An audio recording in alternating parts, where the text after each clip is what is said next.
Assalamualaikum warahmatullahi wabarakatuh. Perkenalkan, nama saya Etika Yuliana dengan NIM 201241106. Saya dari Fakultas Tarbiyah Ilmu Keguruan Program Studi Pendidikan Agama Islam. Saya dari kelompok 10 akan memaparkan materi dengan judul Konsep Using dalam Teknologi Pendidikan dan Penerapannya. Ini merupakan salah satu tugas dari mata kuliah Teknologi Pendidikan yang diampu oleh Bapak dosen Imam Prayoga Magister Komunikasi.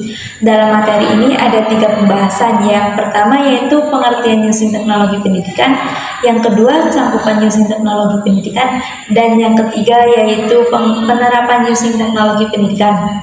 Nah, kita akan menjabarkan pada pengertian pertama.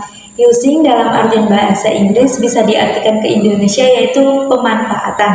Lah, bisa kita artikan using teknologi pendidikan merupakan aktivitas menggunakan, memanfaatkan, memodifikasi media pembelajaran atau sumber belajar. Menggunakan teknologi ini dapat juga menjadikan sebagai alat komunikasi antara mahasiswa dan dosen, antara guru dan murid, serta memudahkan proses belajar mengajar. Itu mungkin pengertian dari using teknologi pendidikan. Nah, setelah dari pengertian tadi akan dilanjut dengan cakupan using teknologi pendidikan. Dibagi menjadi 4 yaitu pemanfaatan media, difusi inovasi, implementasi dan pelembagaan serta kebijakan dan regulasi. Lalu penjelasannya yaitu yang pertama, pemanfaatan media. Pemanfaatan media adalah penggunaan yang sistematis dari sumber untuk belajar. Proses pemanfaatan media merupakan proses pengembalian keputusan berdasarkan pada spesifikasi desain pembelajaran. Prinsip-prinsip pemanfaatan juga dikaitkan dengan karakteristik peserta didik. Kemudian yang kedua yaitu difusi inovasi. Difusi adalah penyebarluasan gagasan inovasi tersebut melalui proses komunikasi yang dilakukan dengan menggunakan saluran tertentu dalam suatu tempat. Dalam suatu inovasi memiliki keterkaitan dengan pendidikan difusi. Pendidikan merupakan proses komunikasi untuk menyebarluaskan gagasan ide karya sebagai bentuk inovasi pendidikan. Maka aspek komunikasi menjadi sangat penting dalam menyalurkan gagasan, ide, karya, ataupun produk di bidang pendidikan. Kemudian yang ketiga yaitu implementasi dan kelembagaan. Implementasi merupakan penggunaan bahan dan strategi pembelajaran dalam keadaan yang sesungguhnya atau bukan terstimulasikan. Lalu pelembagaan adalah penggunaan inovasi pembelajaran secara rutin dan terus-menerus dalam suatu struktur dan budaya organisasi. Lalu yang keempat yaitu kebijakan dan regulasi. Kebijakan dan regulasi yaitu aturan dan tindakan dari masyarakat yang mempengaruhi difusi atau penyebaran dan penggunaan teknologi pendidikan. materi selanjutnya yaitu contoh penerapan using teknologi pendidikan. Yang pertama ada pembelajaran berbasis komputer, learning, perpustakaan digital, dan yang terakhir ada penggunaan alat pendukung KTM. Yang pertama yaitu pembelajaran berbasis komputer. Banyak model pembelajaran berbasis komputer, diantaranya adalah computer based instruction, computer assistant instruction, information and komunikasi teknologi, computer based training, dan computer based education. Nah, CPI adalah pembelajaran terprogram yang menggunakan komputer sebagai sarana utama atau alat bantu yang mengkomunikasikan materi kepada siswa. CAI adalah media pembelajaran dengan komputer yang memuat materi atau bahan belajar serta latihan soal, sehingga memungkinkan siswa untuk dapat belajar mandiri.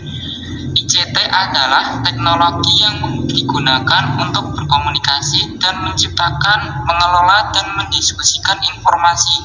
Selanjutnya CPT.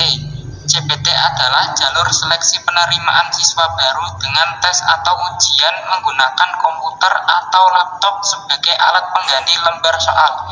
Dan yang terakhir adalah CPE. CPE adalah komputer sebagai alat bantu pendidikan. Nah, yang kedua ada e-learning, adalah sistem pembelajaran yang memanfaatkan teknologi komputer dan internet sebagai media pembelajaran siswa. Siswa dapat mengakses materi pembelajaran, baik itu berupa video, gambar, teks maupun suara, di mana saja tanpa harus bertatap muka dengan pengajar. Nah, contoh dari e-learning itu misalnya website yang dapat diakses dimanapun, dan yang ketiga ada blended learning, merupakan metode pembelajaran yang mencampurkan pertemuan tatap muka pendidik dengan peserta didik secara online tanpa terbatas jarak. Nah, contoh dari blended learning itu misalnya Google Meet. Nah, di situ kita bisa tatap muka secara langsung walau kita tidak berada di dalam satu ruangan. Yang keempat, kita akan membahas tentang yang namanya perpustakaan digital. Jadi perpustakaan digital itu menurut Association Research in Liberation, tujuan dari perpustakaan digital itu sendiri dia memberikan sebuah kelancaran dalam proses pengembangan yang sistematis, baik dengan cara menyimpan ataupun mengumpulkan dan mengorganisasikan pengetahuan dan informasi di dalam format digital itu. Nah, dengan adanya perpus digital, peserta didik itu tidak perlu lagi ke perpustakaan untuk membaca ataupun mengerjakan tugas-tugas dari kampus ataupun sekolah, karena sudah ada perpus digital. Yang terakhir yaitu ada alat pendukung kegiatan belajar mengajar atau KBM, yang mana alat ini dia bertujuan untuk mempermudah proses dalam kegiatan belajar mengajar dan untuk inovasi pendidikan seperti menggunakan proyektor yang nantinya akan ditampilkan sebuah video pembelajaran itu sendiri, agar peserta didik tidak bosan lagi dengan penyampaian materi itu sendiri. Oke, mungkin itu saja yang bisa dapat kami sampaikan. Assalamualaikum warahmatullahi wabarakatuh.